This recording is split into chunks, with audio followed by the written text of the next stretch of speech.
우리가 살아가면서 가장 소홀히 하기 쉬운 것이 저는 감사라는 생각이 듭니다. 어쩌면 신앙생활 하면서도 우리가 또 가져야 할 가장 중요한 태도도 감사라는 생각을 해보았습니다. 오늘은 우리가 하나님께 우리가 과연 무엇을 감사해야 하는지를 가지고 한번 말씀을 나누고 하나님께 감사함으로 기도하고 예배하는 시간을 갖고 싶습니다. 여러분, 그렇다면 우리는 하나님께 무엇에 감사해야 될까요? 제가 크게 한 4가지 정도로 정리를 한번 해봤습니다. 하나하나 나누도록 하겠습니다. 첫 번째, 우리는 하나님께 감사해야 할 일에 감사해야 됩니다. 이 말은 당연한 말인 것이죠. 우리는 하나님께 감사해야 할 일들에 대해서 당연히 감사해야 됩니다. 아멘? 그런데 문제는 우리가 하나님께 감사해야 됨에도 불구하고 감사하지 않을 때가 있다는 것입니다. 우리가 감사에 소홀할 때가 있다는 것이죠. 2가지 정도 문제가 있지 않을까 좀 생각해 봤습니다. 첫 번째 문제는 이것입니다.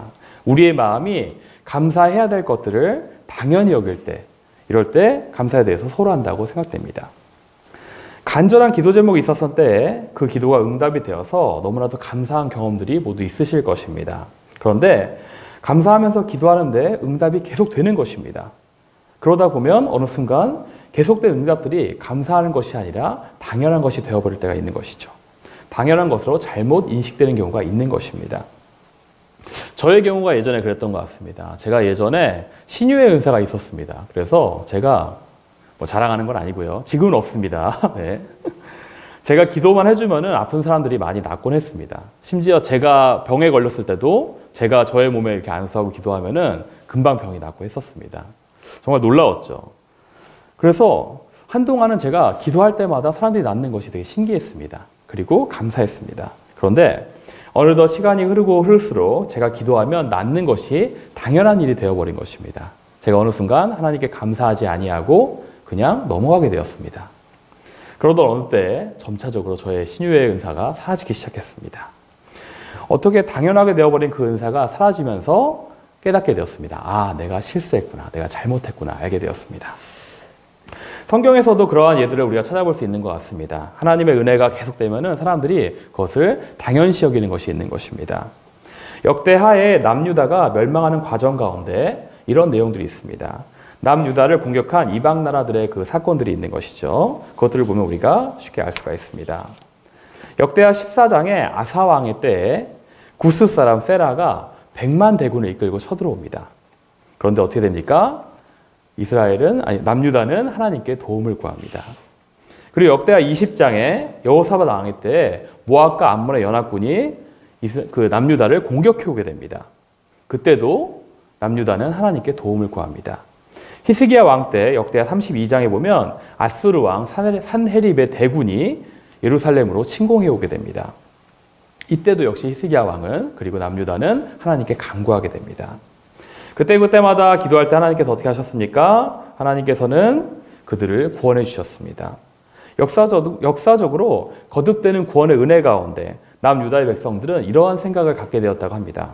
아, 그래, 우리는 하나님께서 선택하신 족속이지. 우리는 다윗의 후손이고 유다의 지파들이지. 적들이 쳐들어와도 우리에게는 예루살렘 성전이 있는 한, 하나님의 그 다윗 언약이 있는 한 하나님이 당연히 우리를 구하실 거야. 적들은 우리를 이길 수 없어 하는 교만한 마음과 잘못된 태도가 조금씩 커져갔다고 합니다. 그러한 교만한 태도로 여전히 그들은 죄를 회개하지 않았던 것이죠. 죄를 짓고 살았습니다. 그래서 남유다는 북이스라엘과 마찬가지로 우상 숭배와 여러 가지 잘못된 죄악들에 빠지기 시작했습니다. 결국 어떻게 됩니까? 바벨론 왕 느부갓네살로 인하여서 남유다는 침공을 당하게 됩니다. 그리고 예루살렘 성전과 성벽은 파괴되고 마는 것이죠. 그리고 이들은 포로로 끌려가게 되는 것입니다. 주님의 거듭되는 은혜에 무감각해진 남유다의 백성들은 바벨론의 포로로 끌려가게 되고 남유다는 결국에 멸망하게 되는 것입니다. 우리는 거듭되는 주의 은혜에 감사하셔야 됩니다. 우리가 거듭되는 하나님의 은혜와 도우심에 감사하게 되면 어떻게 됩니까? 하나님의 역사를 인정하는 사람들이 됩니다. 하나님의 역사를 인정하게 되면 어떻게 됩니까? 나의 능력과 나의 어떠함이 아닌 하나님의 역사다라는 것을 인정하게 되면 우리는 어떻게 됩니까? 우리는 자연스럽게 겸손해질 수밖에 없는 것입니다. 하지만 감사하지 아니하고 하나님의 은혜를, 하나님의 그 역사를 당연하게 여길 때 우리의 마음은 어떻게 됩니까? 교만해지고 나태해지게 되는 것입니다. 그리고 점점 죄악에 물들게 되는 것이죠. 어느덧 우리의 삶 속에 감사가 사라졌거나 혹은 내 안의 은혜를 그냥 하나님의 은혜와 그 역사들을 당연히 여기는 마음이 있었다면 여러분 그때는 우리는 우리 스스로를 돌아봐야 되는 것입니다. 그때가 신앙의 위기일 수가 있는 것이죠. 두 번째, 우리가 하나님께 감사하지 않는 문제는 어떤 것이 있습니까? 우리가 하나님께 집중하지 않고 하나님께서 주신 결과에만 집중할 때, 결과와 그런 유익과 우리에게 주신 축복에만 집중할 때 우리는 하나님께 감사를 소홀히 할 수가 있습니다. 누가복음 17장 15절에서 17절 말씀을 함께 읽도록 하겠습니다. 누가복음 17장 15절에서 17절 말씀입니다. 함께 읽겠습니다. 시작. 그 중에 한 사람이 자기가 나은 것을 보고 큰 소리로 하나님께 영광을 돌리며 돌아와 예수의 발 아래에 엎드려 감사하니 그는 사마리아 사람이라. 예수께서 대답하여 이르시되 10사람이 다 깨끗함을 받지 아니하였느냐? 그 9은 어디 있느냐? 어떤 사건입니까? 누가복음 17장에 예수님께서 10명의 나병 환자들을 만나시는 내용입니다. 이들은 예수님께 자신들을 불쌍히 여겨달라고 그리고 병을 고쳐주실 것을 청하게 됩니다. 지금도 나병은 고치기 어렵지만 그 당시는 거의 불치의 병이었던 것이죠. 예수님의 그런 놀라운 기적만이 이들을 고칠 수 있었던 것입니다. 그래서 그들은 모든 것을 걸고 예수님께 뛰쳐간 것입니다. 예수님은 이들을 고쳐주지 아니하시고 이들에게 명령하십니다. 그들에게 제사장에게로 가서 그들의 모임을 보이라고 명령하시는 것입니다. 그런데 놀라운 것은 그들은 그냥 그 길로 제사장에게 갑니다. 예수님은 왜 이 순간 제사장에게 가라고 이들에게 명하셨을까요? 율법에 의하면 나병은 부정한 병인데 그것을 나았다고 판단하고 검증해 줄 사람들은 의사가 아니라 제사장들이었기 때문에 그렇습니다. 제사장에게 검증을 받고 나았다는 표시를 입어야만 이들은 다시 공동체에 받아들여질 수 있었던 것이죠. 그리고 정결케 되는 그런 율례들이 있습니다. 그것들을 행해야 되는 것입니다. 제 생각에 이들은 예수님의 말씀을 듣고 제사장에게 바로 간 것, 그런 순종을 한 것을 보아서는 이들에겐 예수님께서 우리를 치유하실 수 있다는 믿음이 있었던 것 같습니다. 분명한 믿음이 있었습니다. 이들에게는요. 그래서 제사장에게 간 것입니다. 그래서 그들이 제사장으로 가는 길에 어떤 일이 일어납니까? 모두가 나병이 치유되는 기적이 일어나는 것입니다. 정말 놀라운 일인 것이죠. 그런데 여러분, 더 놀라운 사건이 뒤에 이어서 일어납니다. 어떤 사건입니까? 예수님께 돌아와서 감사하는 사람은 한 명밖에 없었다는 것입니다.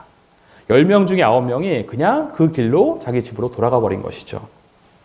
예수님께서도 상당히 기가 막히셨는지 나머지 9명은 어디로 갔냐고 이들에게 물어보십니다. 여러분, 전지전능하신 예수님이 이들이 어디로 갔는지 정말 몰라서 물으셨던 것일까요? 아닌 것입니다. 예수님은 그들의 마음에 당연한 감사가 없음을 안타까워하신 것입니다. 오지 않은 9명은 예수님이 낫게 하실 것이라는 믿음이 있었습니다. 그리고 그들은 자신의 병이 낫고 회복된 것에 기뻐했습니다. 하지만 이들은 그 병을 낫게 하신 예수님에 대한 감사의 마음은 전혀 없었습니다. 하나님의 그 놀라운 기적에 대한 감사하는 마음이 없었던 것이죠. 여러분, 우리의 기도를 들어주시는 분이 누구십니까? 하나님이십니다. 우리에게 은혜를 주시는 분이 누구십니까? 하나님이십니다. 우리에게 축복을 주시는 분이 누구십니까? 하나님이십니다. 우리의 정말 그 기도 제목과 모든 문제들을 해결하실 분이 누구십니까? 전능하신 우리 아버지 하나님이십니다. 그런데 우리가 이러한 하나님께 집중하는 것이 아니라 그냥 문제가 해결되고 나의 어떠한 것들이 해결되고 그런 것에만 집중한다면 우리는 감사에 소홀할 수밖에 없는 것입니다. 혹시 우리는 우리의 문제 해결에만, 유익에만, 축복에만 집중하고 있지는 않습니까? 우리 마음 가운데 믿음은 있지만, 주님께서 하실 것이라는 믿음은 있지만 하나님의 은혜에 대한 감사를 소홀히 하고 있지는 않습니까? 여러분, 하나님께서 내리신 은혜와 그 응답과 축복에 감사하시기 바랍니다. 하나님께 감사하는 마음은 무엇을 낳게 합니까? 겸손도 낳지만 믿음도 자라나게 하는 것입니다. 감사는 하나님의 역사를 되새기는 역할을 하기 때문에 우리의 믿음을 더욱더 견고하게 하는 그런 역할을 합니다. 하나님의 은혜와 역사에 감사하셔서 겸손함과 믿음을 성장시키시는 여러분 되시길 바랍니다. 자, 그러면 우리가 하나님께 감사할 것은 또 무엇이 있을까요? 두 번째, 모든 일에 우리는 범사에 감사하셔야 됩니다. 뭔가 여기서 느낌이 오시죠? 네, 그 말씀 읽겠습니다. 데살로니가전서 5장 18절 말씀을 함께 읽도록 하겠습니다. 범사에 감사하라. 이것이 그리스도 예수 안에서 너희를 행하신 하나님의 뜻이니라. 아멘. 사도 바울은 데살로니가 교인들에게 보낸 편지글에서 주어진 모든 상황과 모든 것에 감사하라고 권면하고 있습니다. 여러분, 우리는 이 사도 바울의 권면을 오늘날의 우리도 들어야 되는 것입니다. 우리는 우리에게 주어진 평범한 모든 것들에 감사하셔야 합니다. 우리는 모두 지금 핸드폰을 갖고 계실 것입니다. 그리고 옷과 신발을 신고 있는 것이죠. 그리고 우리는 굶지 않았습니다. 저녁 다 드시고 오셨죠? 네, 뭐 금식하시는 분은 안 드셨을 수도 있어요. 하지만 우리는 굶고 있는 사람은 없습니다.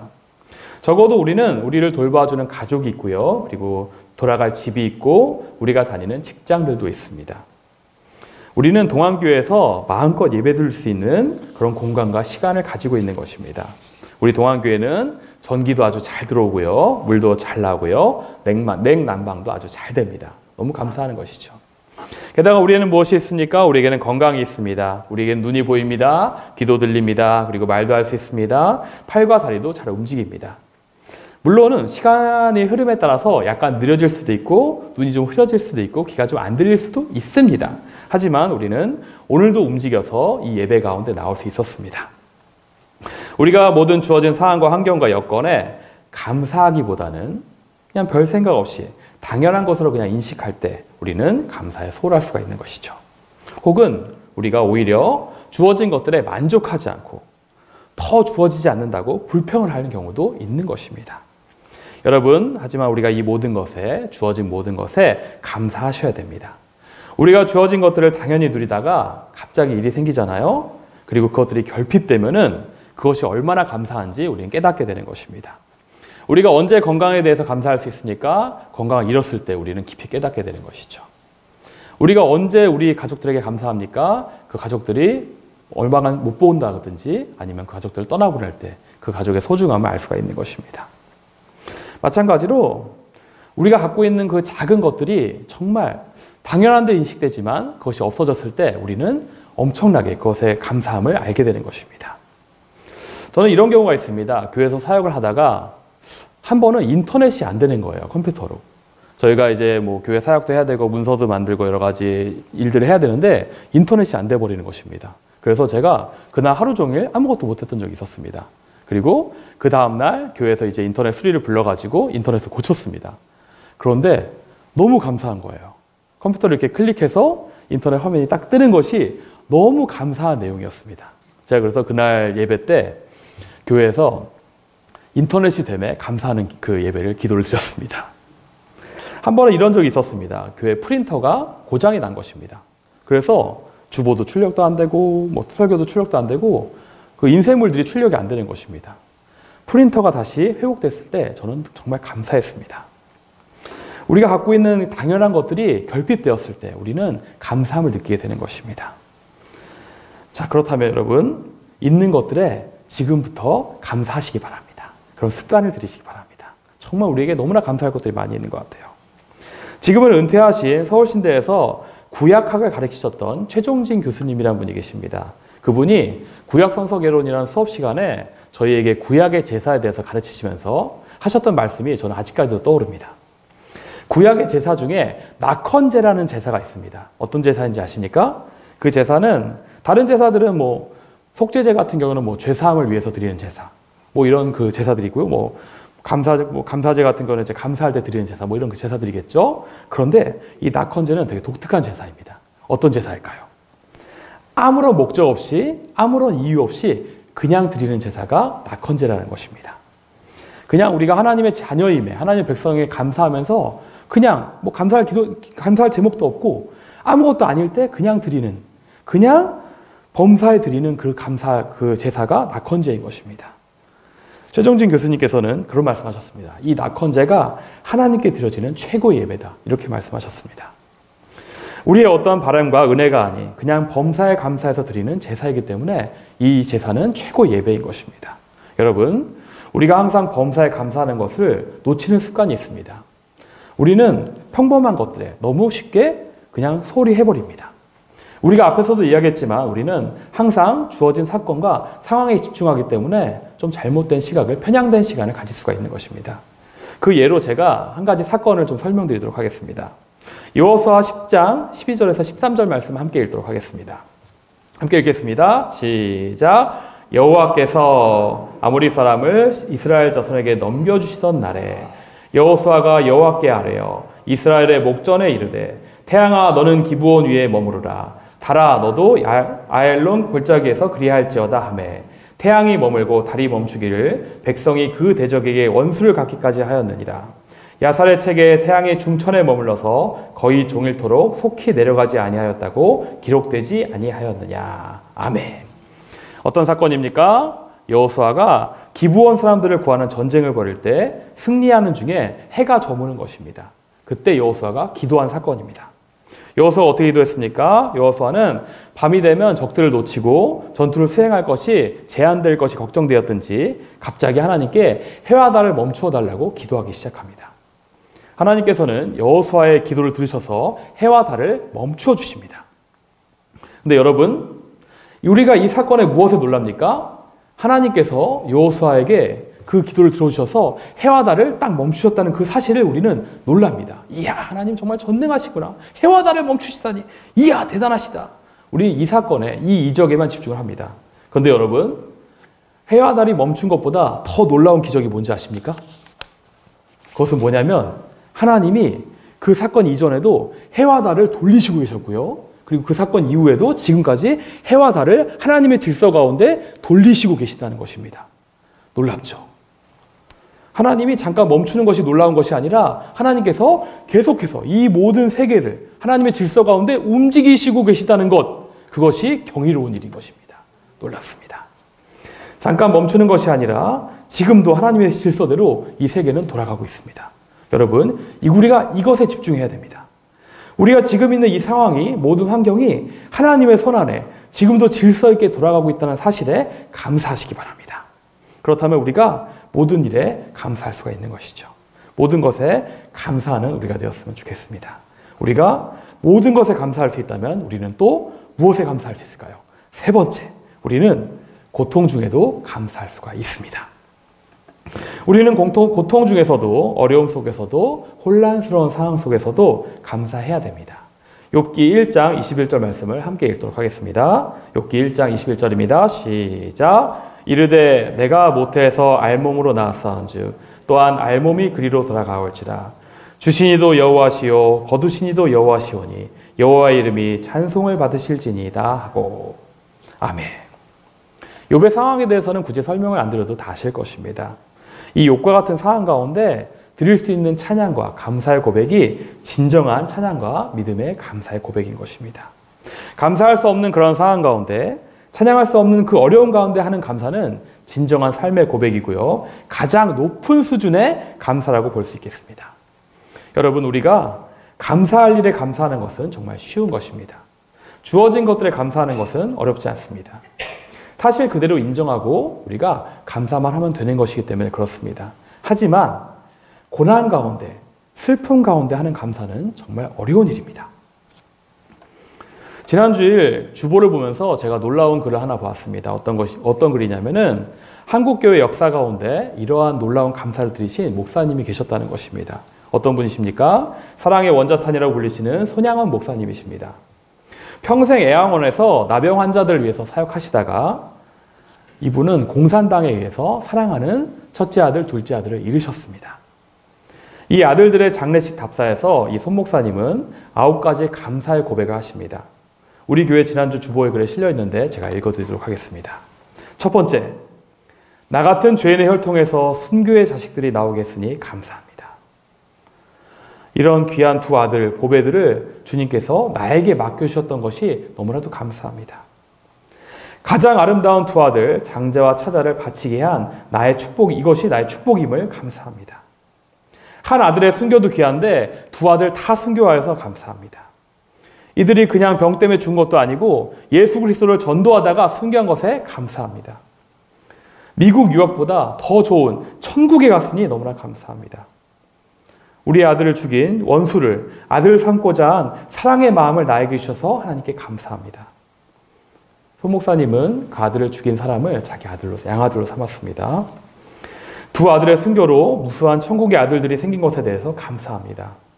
이 앞에 8가지 진리와 하나님의 사랑을 찾는 기쁜 마음과 여유 있는 믿음을 주신 우리 하나님께 감사를 드립니다.